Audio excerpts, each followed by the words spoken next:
기도하겠습니다. 할렐루야. 여호와의 이름을 찬송하라. 여호와의 종들아 찬송하라.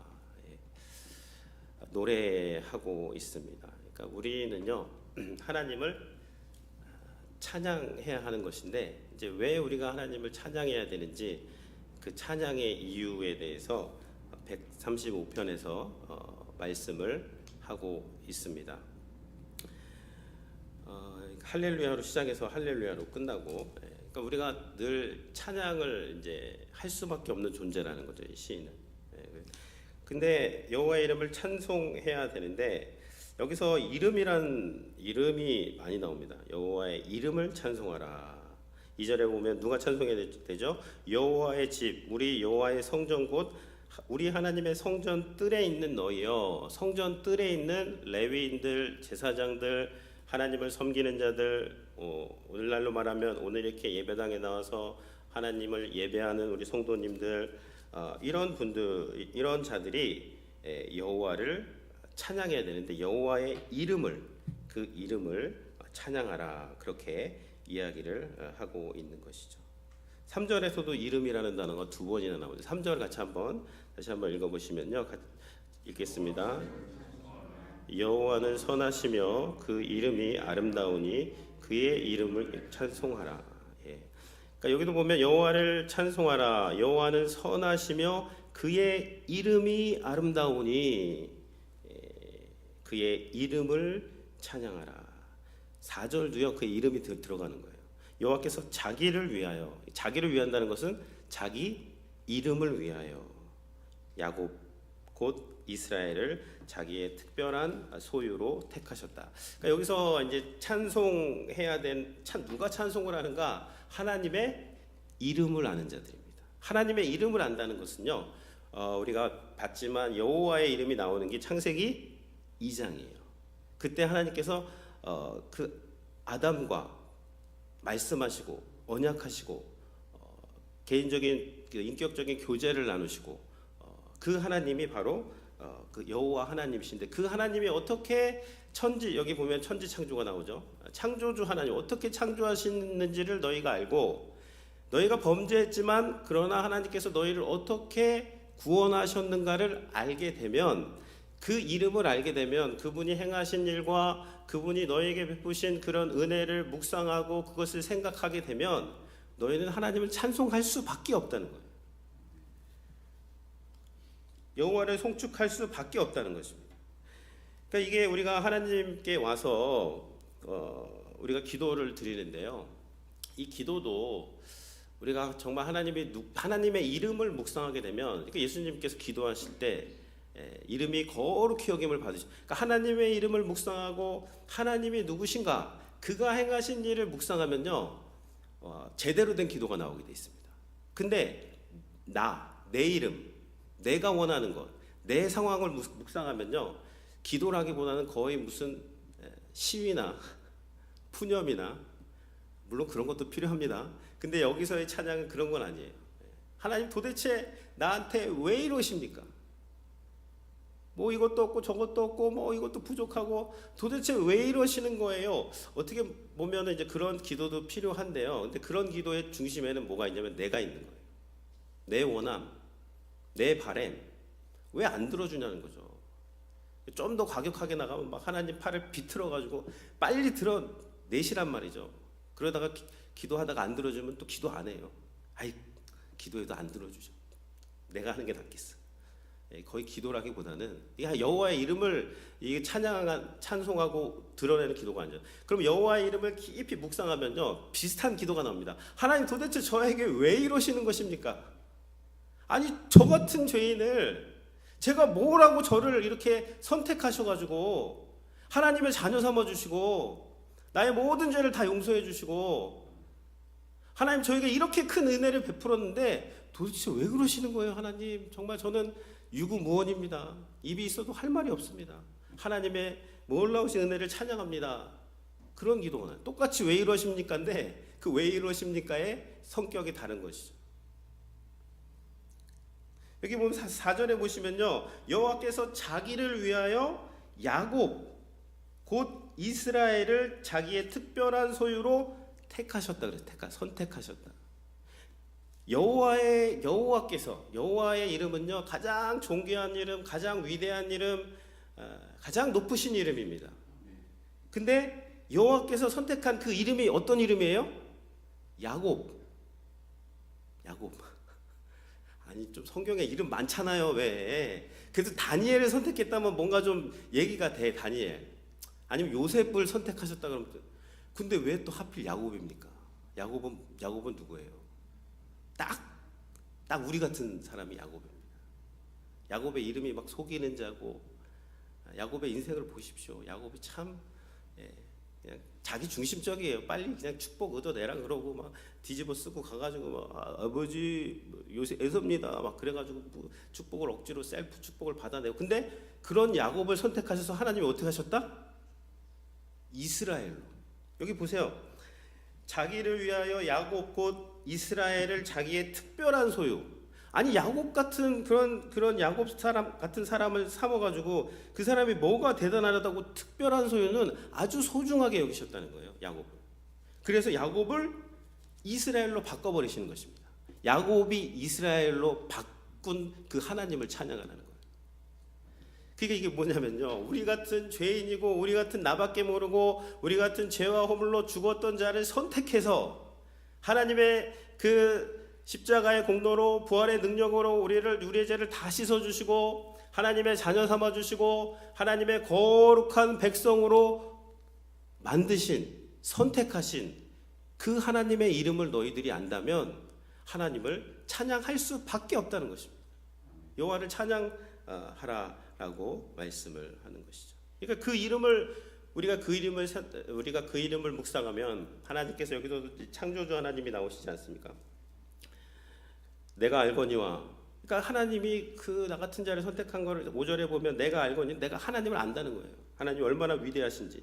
여기서 위대하시면요, 내가 바라는 모든 것을 이루어 주시는 하나님이라기보다는 나 같은 죄인을 구원하시고 나 같은 자기 중심적인 사람을 선택하셔가지고 하나님을 찬양하게 하고 하나님의 뜻을 구하게 하시는 그 위대하신 하나님, 위대하시다는 것이죠. 그러면서 그분이 천지와 바다와 그 가운데서 행하신 것을 찬양하고 안개를 땅끝에서 일으키시고 번개를 만드시고 바람을 곳간에서 내시는 창조주 하나님, 위대하신 하나님, 창조하실 뿐만 아니라 지탱하시는 하나님. 그러니까 오늘 우리가 이 땅에서 이렇게 아침에 일어나서 나오고 땅을 밟고 이렇게 걸어오는 것 자체가 다 하나님의 지탱하심입니다. 중력도 있어야 되고요, 공기도 있어야 돼요. 그러니까 하나님이 모든 것을 다 지탱하시는 것이고요. 그다음 8절에서도 보시면 그가 애굽에서 처음 난 사람을 짐승까지 다 치셨고요. 애굽에서 행한 일들, 그 나라를 다 치시고, 여호수아죠, 신명기죠, 아모리 왕 시온, 바산 왕 옥, 그 왕들 다 하나님 물리치시고, 여호수아네요. 12절은 그 땅의 기업들을 다 주시되, 다 누가 하신 거예요? 구원하시고 그 땅 주시고 다 창조하시고. 그러니까 하나님 생각해 보니까 하나님이 다 하셨기 때문에 우리는 하나님을 찬양해야 된다. 근데 이게 그 이름에 다 담겨 있는 거예요. 그래서 우리가 기도할 때 하나님의 이름이 거룩히 여김을 받으시옵소서. 그 이름을 알면 하나님을 반드시 찬송하게 된다는 것이죠. 그래서 저는 이 택하셨다는 게 참 은혜가 되더라고요. 야곱을 택하셨다. 많은 사람이 있는데 하나님께서 여기 에베소서에도 마찬가지, 찬송하리로다. 하나님 곧 우리 주 그리스도의 아버지께서 그리스도 안에서 하늘의 신령한 모든 복을 우리에게 주시되 곧 창세 전에 그리스도 안에서 우리를 택하사 우리로 그의 사랑 안에서 그의 앞에서 거룩하고 흠이 없게 하시려고 그 기쁘신 뜻대로 우리를 예정하사 예수 그리스도로 말미암아 자기 아들들이 되게 하셨다. 우리를 창세전에 택하시고 그 아들 안에서 우리를 예정하시고 하나님 우리를 사랑해 주시고 이거는 이 모든 것은요, 우리에게 거저 주시는 바 그의 은혜의 영광을 찬송하게 하기 위해서 이 모든 것을 베푸셨다는 것을 알게 되면, 그러니까 그 이름을 알게 되면 그 이름이 얼마나 아름답고 그 이름이 얼마나 부유하고 그 이름이 얼마나 놀랍고 그 이름이 얼마나 나를 감격하게 한다는 것을 알게 되면 뭐 푸념이라든지 원망의 찬양보다는 정말 하나님의 그 이름을 온전히 찬양하는 성도가 되는 것입니다. 그래서 제가 오늘 이거 보니까요, 이거는 설교보다는 찬양을 해야 될 것 같아요. 오늘 찬양을 여러 곡 하는 게 이게 이 본문에 더 맞지 않는가 그런 생각이 듭니다. 그래서 뭐 그 이름 얼마나 아름다운지 그 이름 얼마나 날 부욕해 하는지 그 이름 얼마나 크고 놀라운지를 그 이름 얼마나 나를 감격하게 하는지. 하나님의 이름만 생각하면요, 이게 우리 안에서 찬양이 나올 수밖에 없다는 것이죠. 구주를 생각만 해도 내 마음이 좋거든. 주 얼굴 배울 때에야 얼마나 좋으랴. 오늘 찬양도 그겁니다. 내가 아직도 죄인 되었을 때 하나님이 나를 선택하셨잖아요. 내가 주님을 선택한 게 아니라 While we were still sinners, Christ died for us. 그리스도께서 우리를 위해서 죽으시고 우리가 아직도 죄인 되었을 때 그걸 선택하면 우리가 하나님을 선택할 수 없습니다. 그러니까 하나님이 오신 거예요. 아담아 어디 있느냐? 아담은 하나님을 피했어요. 그렇기 때문에 하나님이 아담을 찾아가신 것입니다. 이게 복음이에요. 그러면 이런 것들을 안다면 오늘 찬송과 찬양도 마찬가지죠. 주 예수 내가 알기 전 날 먼저 사랑했네. 그 크신 사랑 나타나 내 영혼 거듭났네. 먼저 하나님이 우리를 찾아와 주시고 선택해 주시고 그 하나님의 그 놀라우신 자비와 은혜 때문에 우리가 거듭나고 구원받았다면 하나님 찬양할 수밖에 없죠. 우리는 1만 달란트 용서받은 자입니다. 다른 어떠한 이슈보다도 이것은요, 이것이 우리가 찬양할 근거고 다른 어떠한 것도 이것에 비하면 먼지도 안 됩니다. 우리 먼지도 안 되는 거 붙잡고 그거 현명으로 확대해가지고 그것 때문에 우리가 원망하고 불평하고 뭐 왜 이러느냐 이러실 수 있느냐라기보다는 하나님께서 영광을 받으시옵소서. 이제 그 찬양을 드려야 되는 것이죠. 14절에 보시면요, 여호와께서 자기의 백성을 판단하시며 그의 종들로 말미암아 위로를 받으시리로다. 여기서 판단하신다 그리고 위로를 받으신다. 저는 이 말씀이 어떻게 그럼 하나님 위로를 받으시는가 조금 이렇게 궁금하더라고요. 그래서 찾아보니까 이걸 세번역으로 보면 주님께서 당신의 백성을 변호해 주시며 당신의 종들을 불쌍히 여기실 것이다 이렇게 나오더라고요. 그러니까 여기 위로한다는 것이 어떻게 나오냐면요, 당신의 종들을 불쌍히 여긴다라는 그러한 뜻이 되는 것입니다. 이게 have compassion on his servant 이렇게 돼 있어요.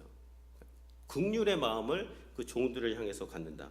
근데 왜 이게 위로를 받으시는가라고 봤더니 이게 위로하다는 뜻도 있고요. 그리고 돌이키다, 또 긍휼을 베풀다 이런 뜻이 있어요. 그러니까 하나님의 위로는 뭐냐면 야곱 같은 자들을 선택해서 그는 자격이 없고 그는 계속해서 반역하지만 하나님께서 그 반역보다 더 큰 은혜를 베풀어 가지고 야곱을 이스라엘로 변화시키는 그 은혜를 베푸시는 게 하나님의 위로라는 거예요. 그것이 하나님의 불쌍히 여기심이고 그것이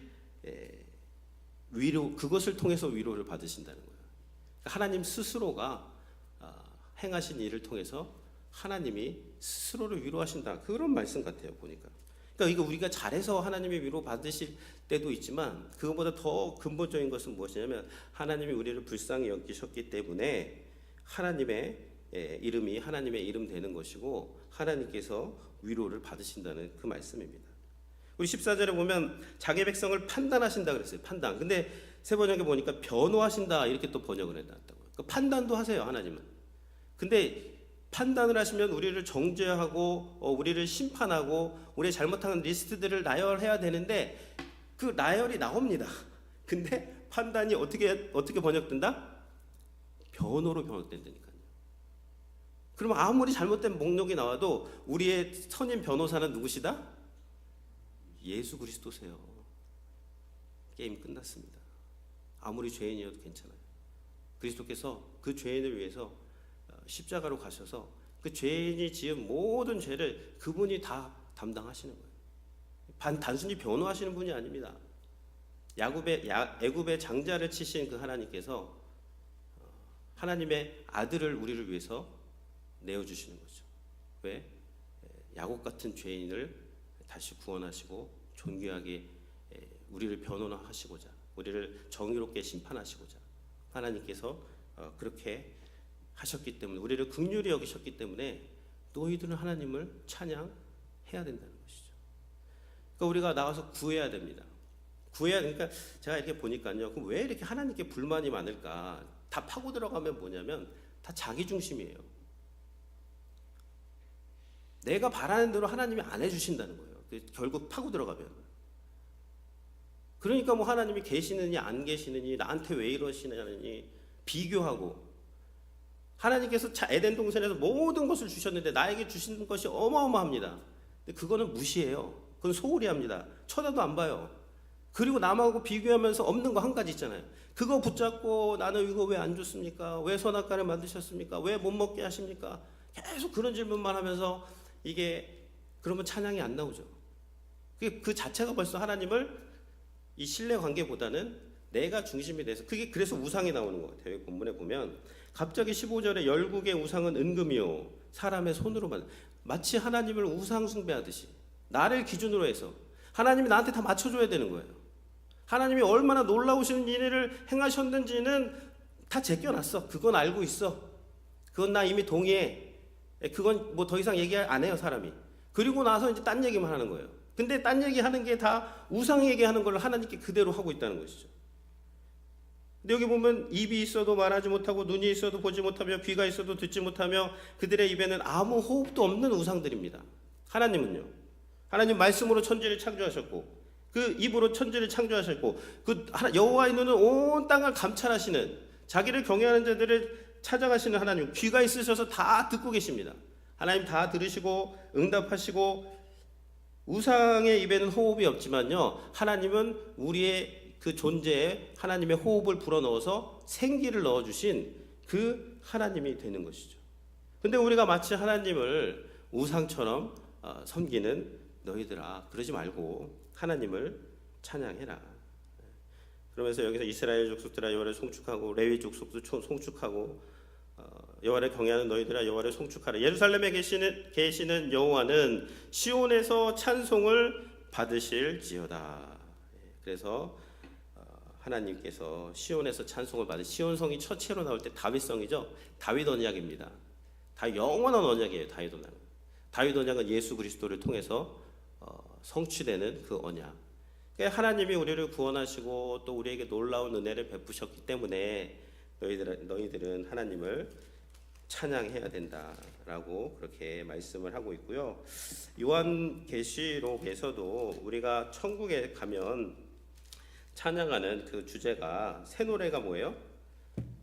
5장 9절에 보면 그들이 새 노래를 불러 이르되 두루마리를 가지시고 그 인봉을 떼시기에 합당하시도다. 일찍 죽임을 당하사 각 족속과 백성과 방언과 백성과 나라 가운데서 사람들을 피로 사서 하나님께 드리시고 그러면서 12절에도 보면 죽임 당하신 어린 양은 능력과 부와 지혜와 힘과 존귀와 영광과 찬송을 받으시기에 합당하다 라고 하면서 하나님을 우리가 거기서 계속 찬양하는 겁니다. 근데 거기서의 찬양에는요 그것도 있어요. 그러니까 내 필요를 공급해 주시는 하나님에 대한 찬양이 당연히 있죠. 예. 근데 막 내 필요를 공급한다기보다는 오늘날의 많은 기도를 보면요, 그냥 내 뜻입니다. 그리고 내 욕심이에요. 내 욕심을 빨리 채워내라는 겁니다, 하나님께. 그래서 거기에 대한 그 감사가 없을 때 우리가 하나님을 찬양하지 못하는 것이 아닌가. 근데 우리가 성경을 보면 하나님을 찬양해야 될 이유는요, 차고 넘치게 되는 것이고, 그래서 오늘 설교의 마지막은요, 핸델의 메시아 53번 죽임당하신 어린 양, 이 찬양을 듣고 찬양하세요. 같이 찬양하시고 같이 기도하면 좋을 것 같습니다.